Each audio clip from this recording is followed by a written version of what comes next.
we're so used to these days that we have captions on pretty much anything that we see on Instagram, TikTok, and other places.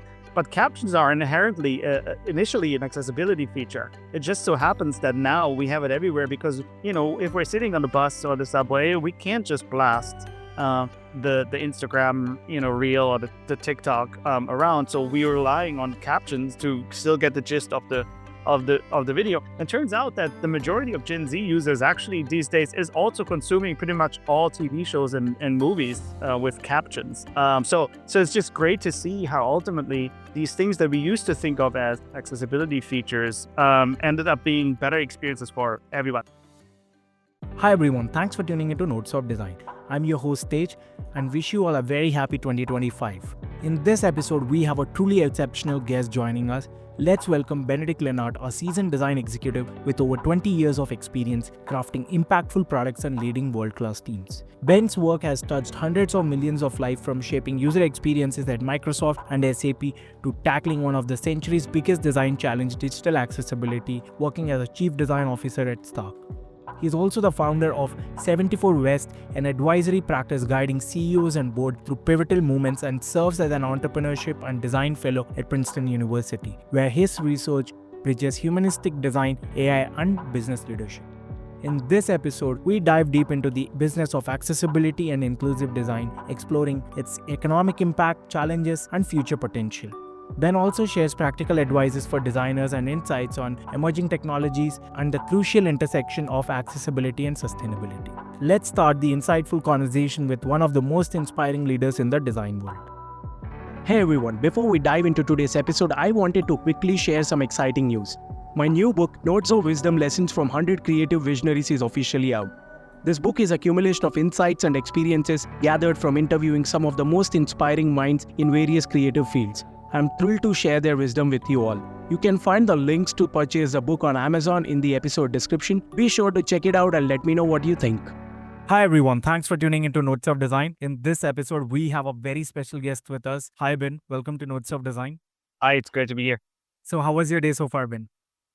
It's very warm, on the East Coast of the United States. It's been great so far. And looking at the questions, I think this is going to be great. Thank you so much, Ben. So if you could give a brief about yourself to our listeners out there. Sure. I'm a designer, executive, angel investor, and now recently educator. I teach here at the University in Princeton, and I'm currently the chief design officer at a venture-backed startup called Dark. Thank you so much, Ben. So what was your journey into design? How did you start? And what are your tips to the beginners on starting the design journey? I got into design early in my life just by being interested in typography. That love for typography has held true ever since, but it got me into graphic design, advertisement at the time, and because I grew up in a very small village in Germany, very close to the French border. Initially, that led me down a path of just trying to study as much as I can in magazines and books until I got a chance to intern at various print shops and learn the basics of graphic design and layout and typesetting. And that's really what got me started. So after doing some internship in various print shops and really discovering that I loved everything about it, I finished high school, and after high school, took advantage of the great vocational training opportunities in Germany. And I went into a design agency where I learned the craft of anything from corporate design, visual identities, to early days of web design and digital design. And then eventually started design school, art college, which I never finished because I, in the meantime, also built my own first business, which was a design agency. And from there, I'll fast forward a little bit. I went into a biotech startup and I built hardware and software products for biobanking, medically certified devices. Did that for a few years. I then joined a very fast growing, but still at the time small productivity startup called Wunderlist in Berlin. We ended up raising quite a bit of money from venture capitalists. And then in 2015, we were acquired by Microsoft. And while I had initially not really any clue how long I would stay at Microsoft, it turned out to be an incredibly career-defining moment because Microsoft itself was going through a major transformation culturally. not known before that really to be a design and experience company, really established itself as a leader in design and experience for the coming decade or probably decades. And being able to play a role there in the cultural reset and bring a lot of mobile first thinking and design quality and experience quality into big parts of the organization was a true privilege. So I got to run a bunch of different design teams, everything from the Outlook design and research team to aligning all of the mobile experiences to running Microsoft's design system and language team called Fluent and a bunch of other things. So that was a great opportunity. And then after that, I went on to take the role of the chief design officer at SAP, the big enterprise software company, and really leading design at a massive scale. And specifically interesting there was the fact that the company was not known necessarily for great experiences, but there was an appetite from the executive board down to change that, seeing how important that was for the future of your software experiences in general. So getting to play a role there in establishing new design language, an entirely new design culture in the way design was done and how it was valued and how it was incentivized was fantastic. And then from there, I decided it was time for me to go back and get my hands dirty again as a designer myself. And I think one of the biggest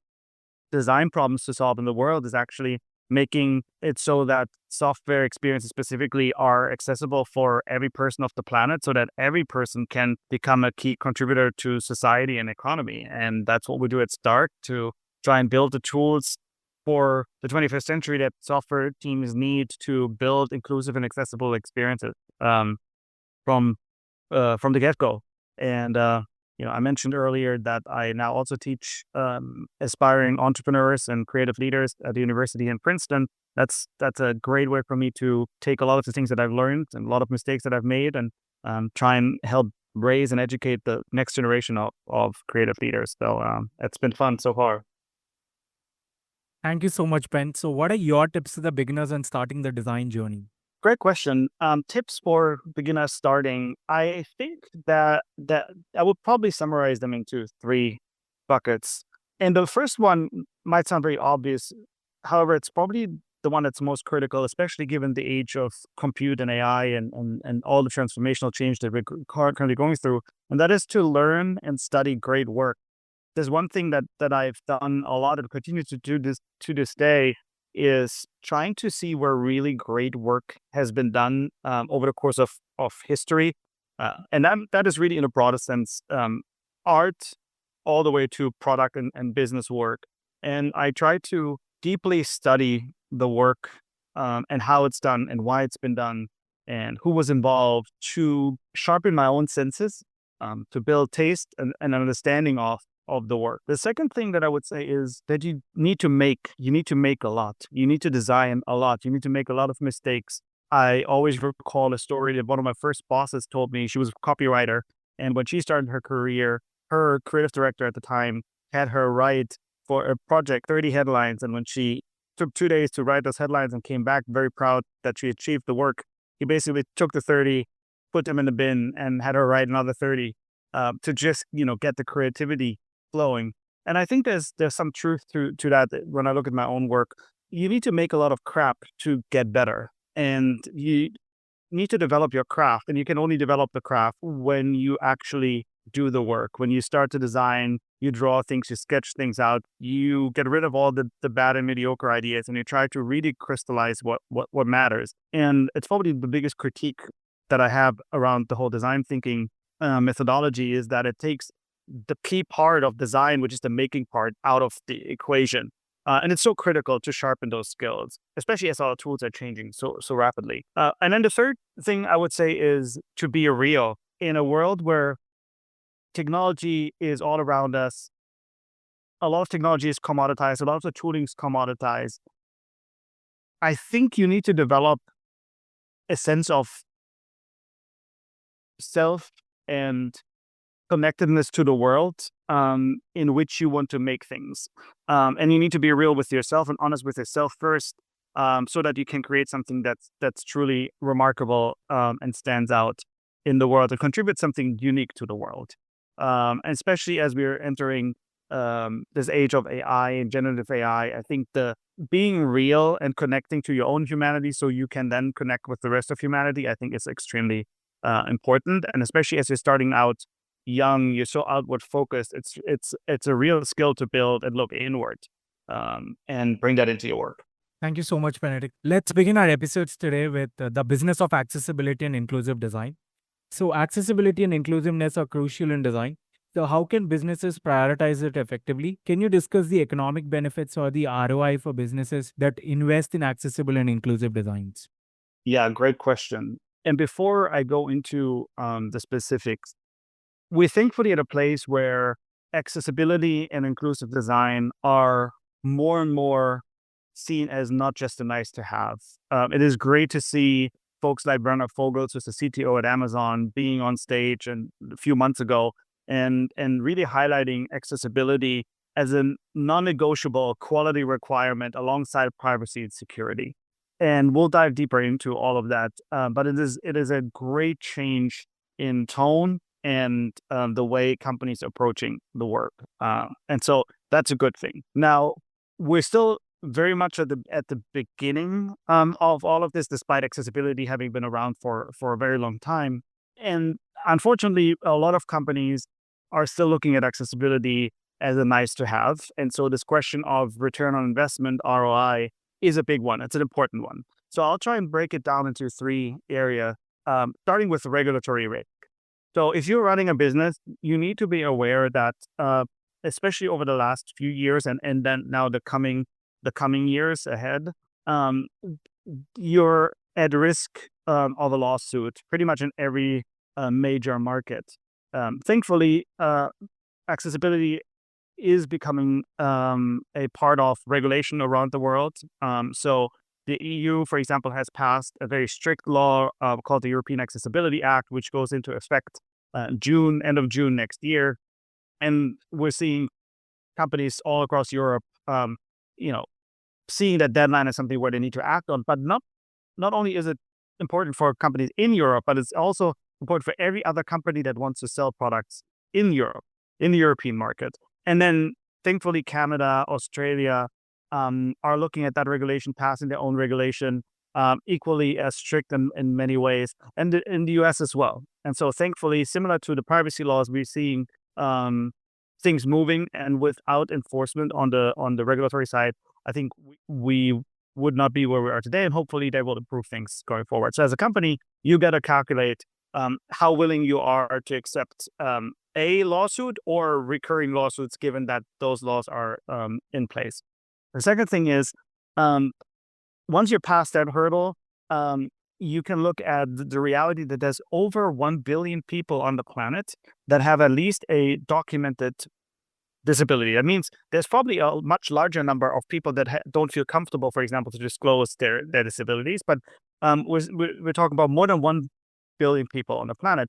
What's more interesting is that it is estimated that those people annually have about $13 trillion in disposable income available to them. So that's a huge market to tap into in terms of both people as well as the dollars available for services and products that they purchase and the people around them. So huge market that you can tap into or are not tapping into if you're not doing things well. And then the last part I want to talk about in terms of return on investment is that when you make improvements and optimizations with regard to making your products more inclusive and accessible by default, you are ultimately increasing the quality of your overall product experience. And I'm pretty sure we'll dive into that as well in a little bit. So, you're calculating your ROI, not just along one vector, but at least three. One is you're reducing your risk, you're increasing your total addressable market and the dollar amount you can tap into. And the third thing, you're increasing the quality of your experience, which ultimately leads to higher customer satisfaction, higher customer loyalty over time. So those are vectors to look at when it comes to looking at the ROI of inclusive design and accessibility. Thank you so much, Ben. So, what are the most common challenges companies face when trying to implement accessible design, and how can they come over these obstacles? Yeah, great question. There's probably many. If I had to summarize them and touch on the most important one, most important ones. I would say the first one to start with is what I already called out earlier, the reality that a lot of companies are still looking at accessibility as a nice to have, and not, which is the reality, not a non-functional, non-negotiable requirement. It's a quality requirement, not a nice to have. So that's where a lot of the challenges typically lie, is that within product teams, folks have to argue constantly how accessibility work needs to be done, but it's often an afterthought. It's often put on the back burner. It's put on the list of things to do when everything else is done, and then it never gets done. And so with now the regulatory environment changing, I think that puts a lot more pressure on folks to rethink their mindset here and look at accessibility as a quality requirement. And if whatever it is that you're building is not accessible by default, it can simply not enter the market because it is not of sufficient quality to get there. So what can you do to change that? It is really building the mindset and educating the entire product organization, and really all the way through finance and legal and even marketing, sales, and HR, to understand how crucial accessibility is for the success of the business.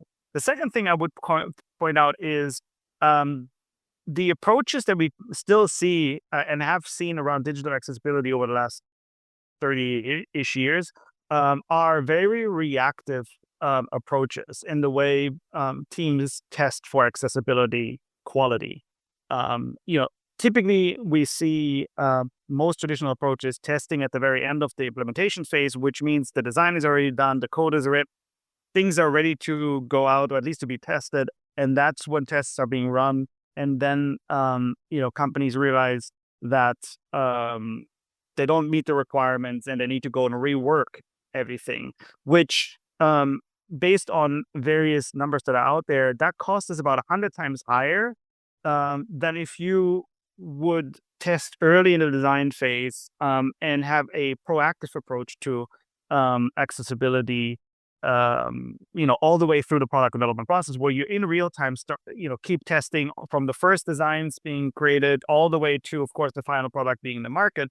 And do all of that in real time alongside your typical continuous integration, continuous development of a modern software development process. So a lot of the challenges that fall into that bucket are just based on very old school, traditional reactive approaches.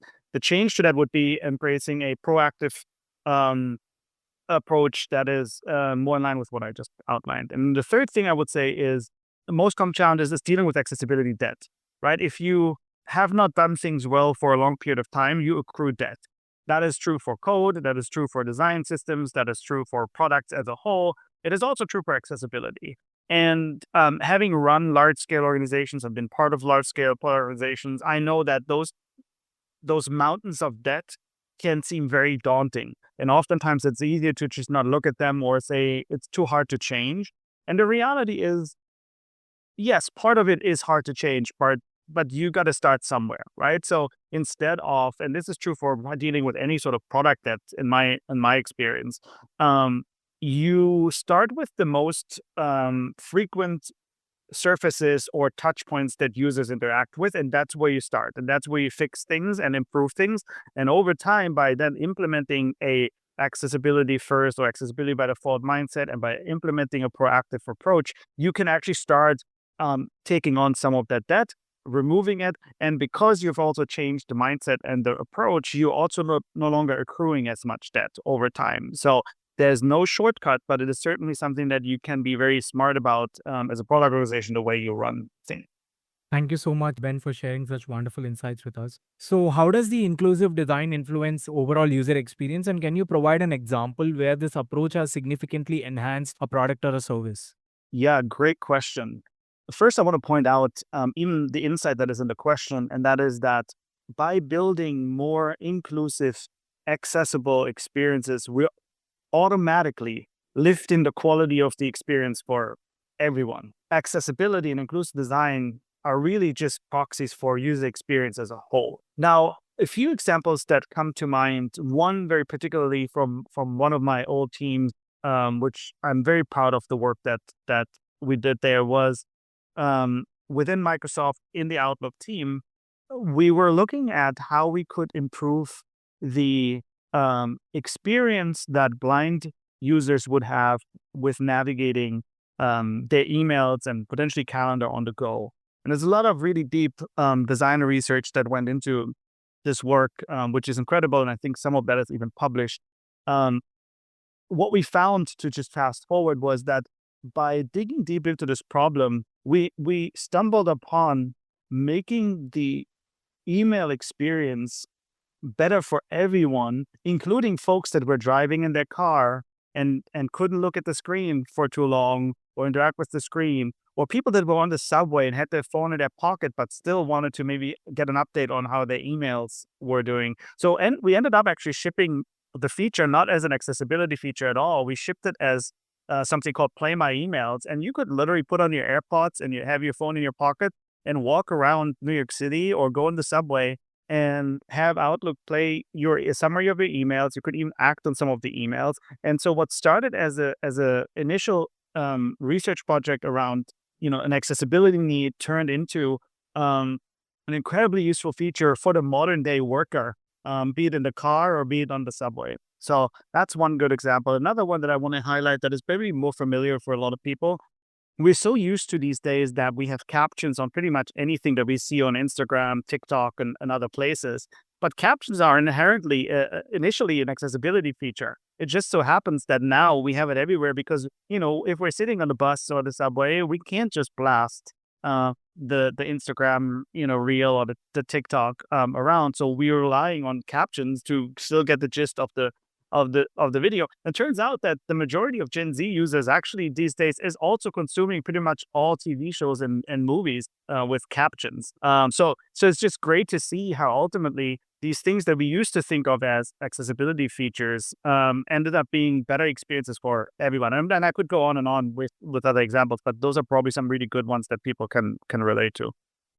So, Ben, how should designers approach accessibility in emerging technologies like AR, VR, or intelligent interfaces?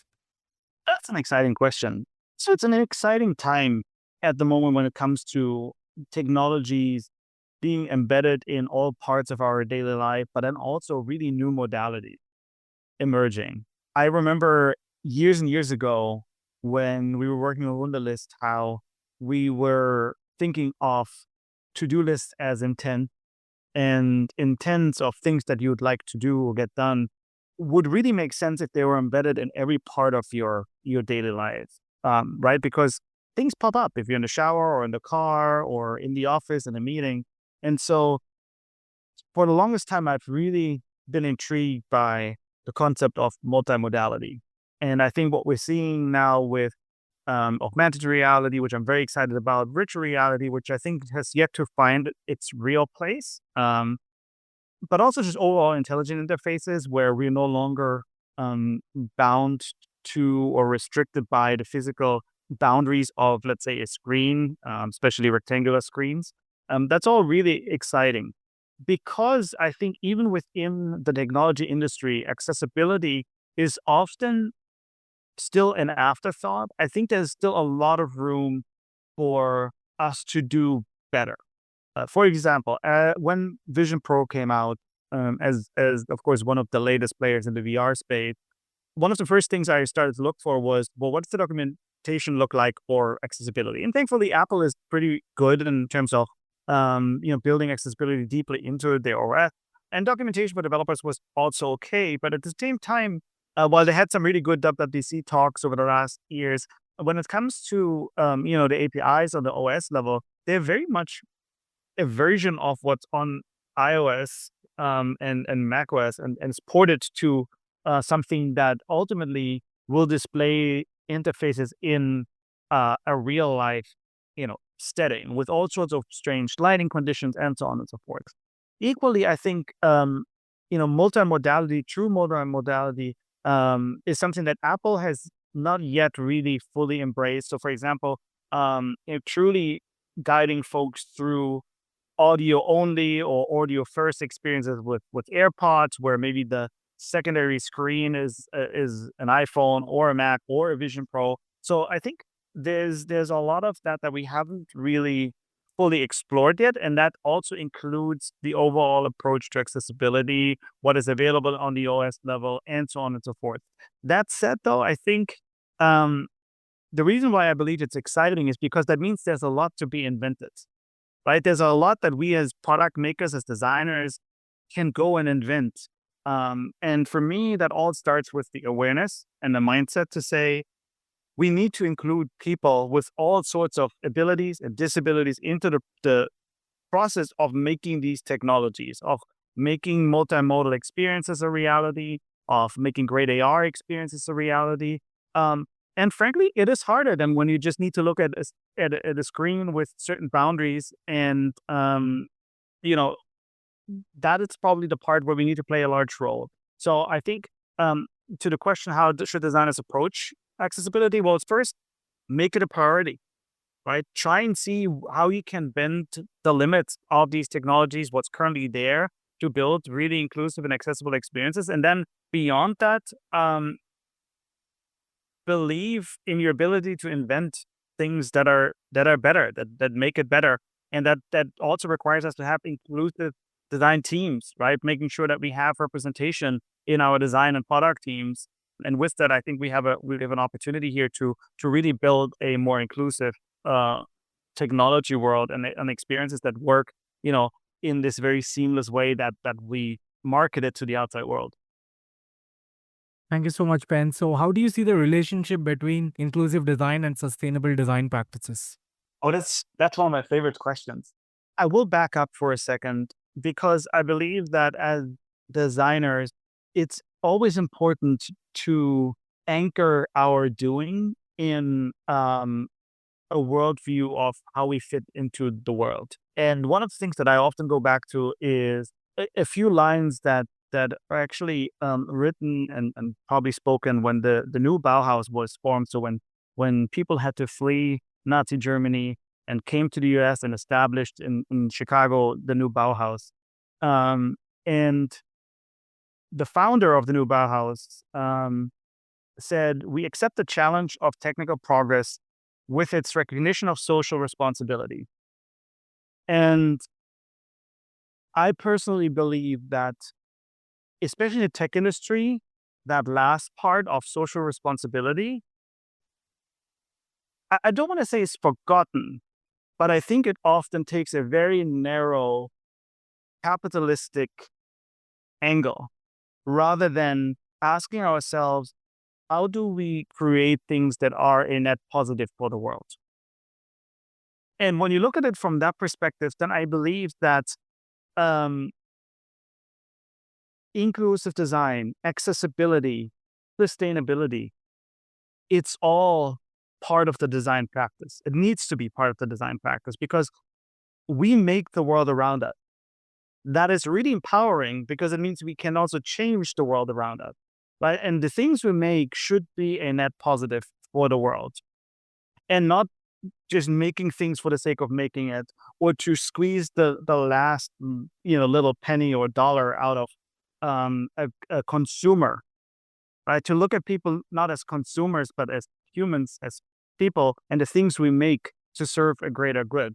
Now, why that's the case? There's a big ethics question probably behind this, but I believe as designers in this world, especially that we are about to enter with, Gen AI and AI and automation and all of that. And as we also, I think, in the design industry are at some form of an identity crisis. I think we need to find our new place, and maybe that new place is actually the old place of being people that have um, an understanding that the product we make need to be a net positive for the world. That there's ethical considerations in everything we make, and at the end of the day, why we got to where we are today, and how we change going forward. I think three things for me come to mind. One, I think it's very human. I think it's human nature that as humans, we are very bad, generally speaking, at considering and predicting the second and third order effects of the things that we do. And we're especially bad at thinking beyond the lifetime. And, when we look at a lot of the problems that we're facing as humanity today, you can anchor a lot of that back to that.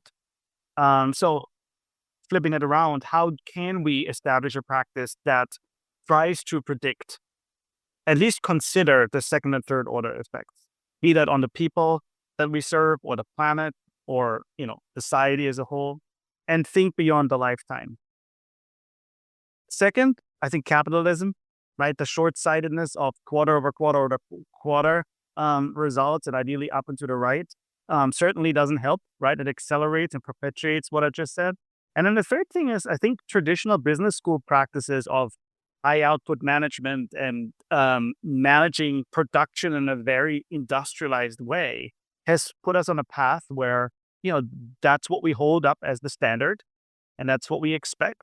And so when it comes to bringing it all back, I think by making sure that we're looking at the work we're doing as something that's bigger than ourselves, that is supposed to be net positive for the world, then it becomes very clear that we need to understand the world that we're designing for. We need to be inclusive. We need to make sure we're including all people in our considerations.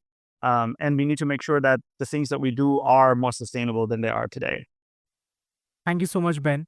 Since we have spoken about standards and laws, so how have the laws and regulations like the Americans with Disabled Act and influenced the design practices? And how do you measure the real world impact of accessible and inclusive designs?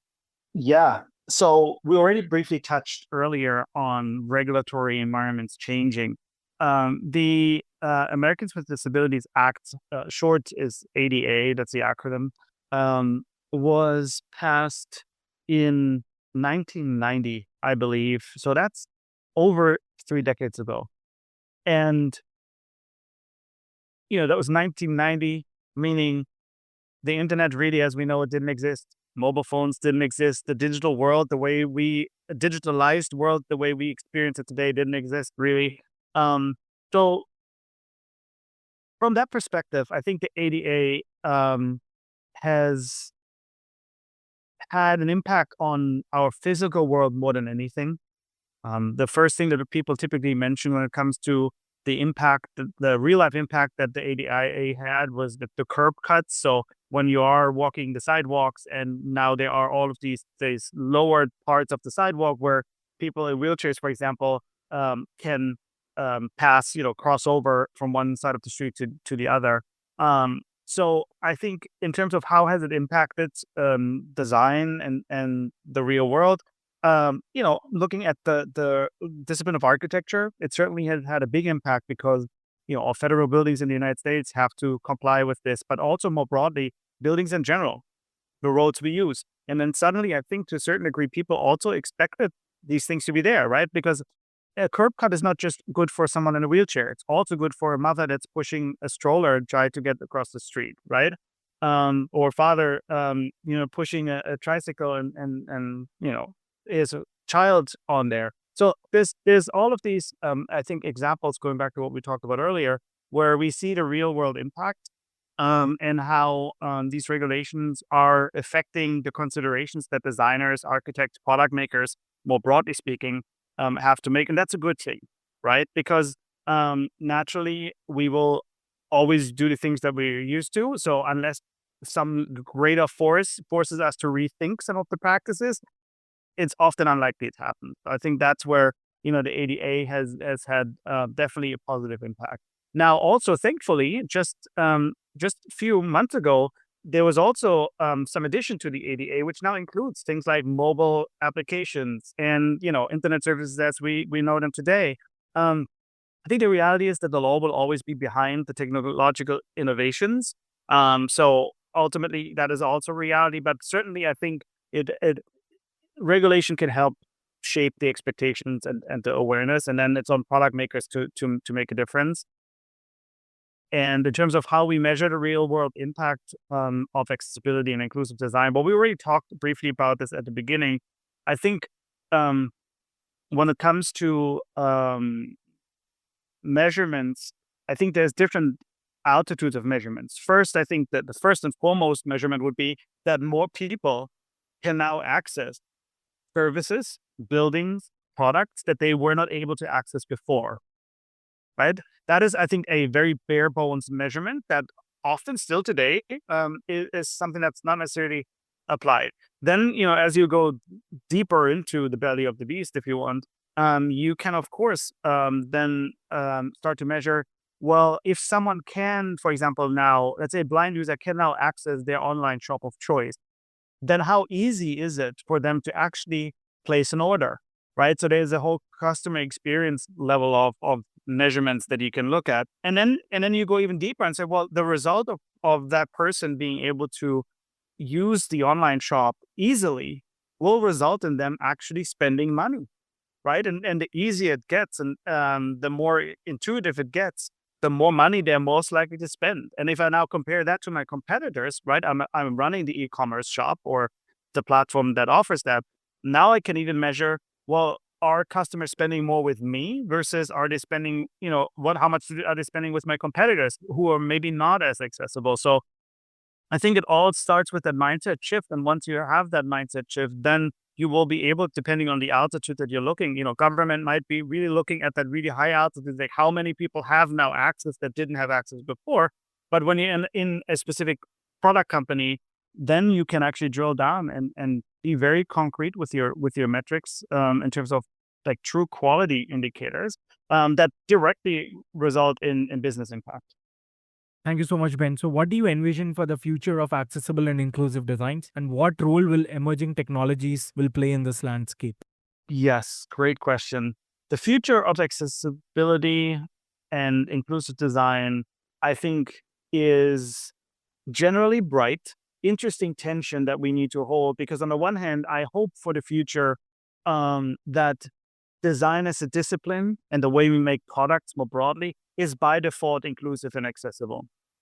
At the same time, it is important to also acknowledge that that's what it should have been from the beginning, but it wasn't. And so we need to acknowledge the fact that we need to make some more systemic changes here to the discipline, to the incentives that we set, to the rules we enforce and the regulatory environment. So I think that is one thing that I want to acknowledge. However, I am very optimistic that with the advancements we are making in technology, we can ultimately get to a much more inclusive world. And I gave already some examples that from the last few years. I think when we're looking at some of the really great experiences that are being created by companies really all around the world to make technology not just barely usable, but actually really seamless for, let's say, blind users with multimodal experiences where now, because we have very powerful chips in our phones, we have AI models that can access the camera stream, right, and can translate what the camera sees to something that a blind user can hear and can not only do that part, but also then connect it to actions that a user can take. I think we're just at the very beginning of exploring what these truly multimodal experiences will open up for not just technology be more accessible, but for the world to be more accessible and inclusive. Because at the end of the day, and I think that's something that's easy often to forget in the technology industry, we're not building technology for technology's sake. We need to make things that are a net positive for the world. And we need to make things that people can use to become core contributors to economy and society. And so I think with all of that said, I believe that a lot of these new emerging technologies, all the way from the silicon to all the AI stuff that's happening, to the user interfaces and the way humans will interact with compute, I think will be hugely different from what we have today. And my hope for it all is that by default, it will be more accessible and inclusive as a general benchmark. We have a lots of ways to go, but I think it's possible. Thank you so much, Ben, for sharing all these wonderful insights with us. So, could you please share with us how does your day look like, and what advice would you give to young designers who want to incorporate accessibility into their work? So what my day looks like depends on the kind of day it is. There are some constants, aside from hopefully waking up and feeling rested. Um, I have a 8-year-old daughter, so there's typically morning, breakfast, getting ready for school, heading out the door, and that's a time that I cherish very much. And then depending on what, the calendar looks like, I spend equal amounts with customers and users and with our own team building products, strategizing on where to go, designing. Thankfully, actually, in my current role, I get to design a lot more than I used to in my executive jobs, especially the last one at SAP as CDO. So I enjoyed it very much. And then some days of the week I teach, so I spend time with students. Most of them are startup teams that we have at university that I get to work with and guide through, and sometimes it's lectures, sometimes it's actually workshops. So a little bit about my day. Every day is slightly different. I try to end my day typically with some yoga or a walk, to just kind of ground myself and get some energy back into my body. I try to read as much as I can, and so those are a little bit tidbits of my day. Um, so with regard to the question, what advice would I give young designers who want to incorporate accessibility into their work? Well, first and foremost, it all starts with education. Unfortunately, accessibility and inclusive design are not yet really deeply integrated into most curriculums in design, or even in general in engineering, more broadly. So there's thankfully a lot of great resources out there. I will totally put a plug here for all our free Stark resources that are out there.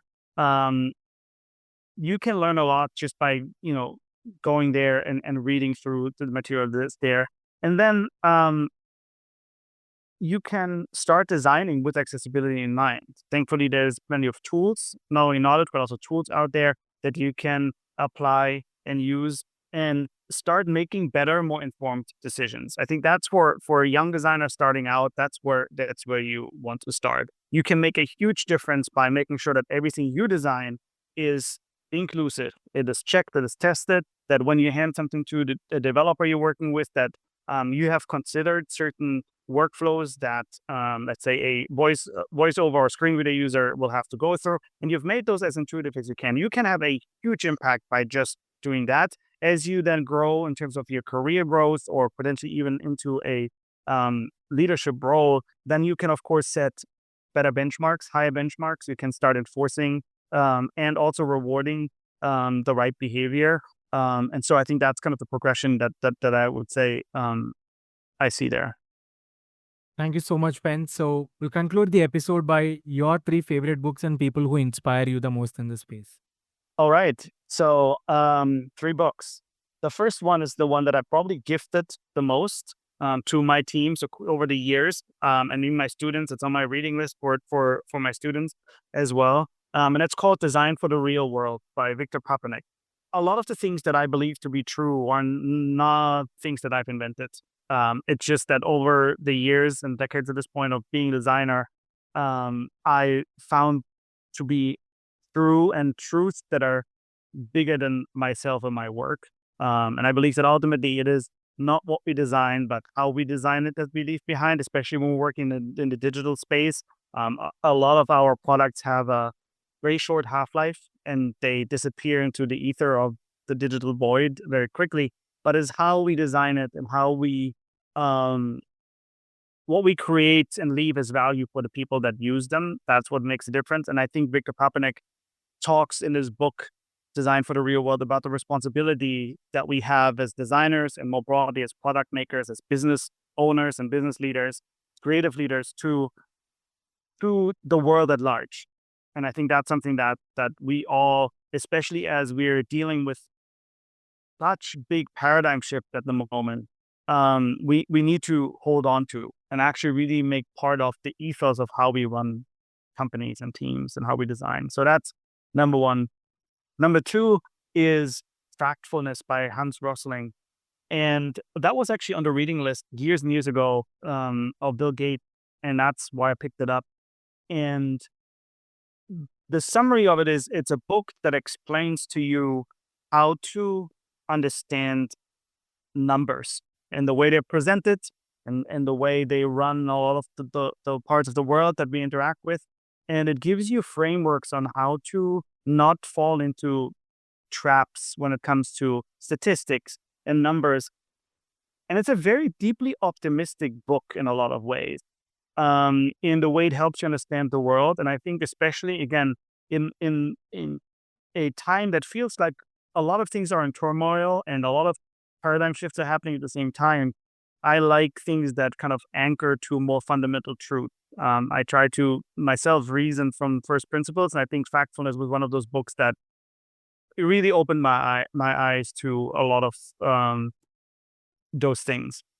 And then the third book I would recommend is The Responsible Company by the founder of Patagonia. It's actually, I think, the second version of that, because the first book focused on the first 40 years of Patagonia, and I think there's another one that focuses on the first 50 years of Patagonia, so it's 10 years apart. But what I like about him and also Patagonia as a company is that it is built on an ethos and some really solid ethical foundation, not only in terms of the products that are being made, but also the way the company is run. There's another book by the same person called Let My People Go Surfing, which would probably also be on my list.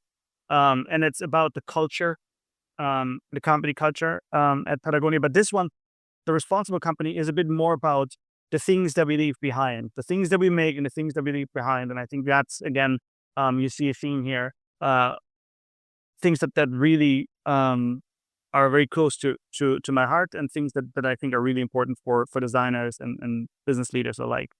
So those are the three books: Design for the Real World by Victor Papanek, Factfulness by Hans Rosling, and The Responsible Company by Yvon Chouinard. I think that's how you pronounce it, the founder of Patagonia.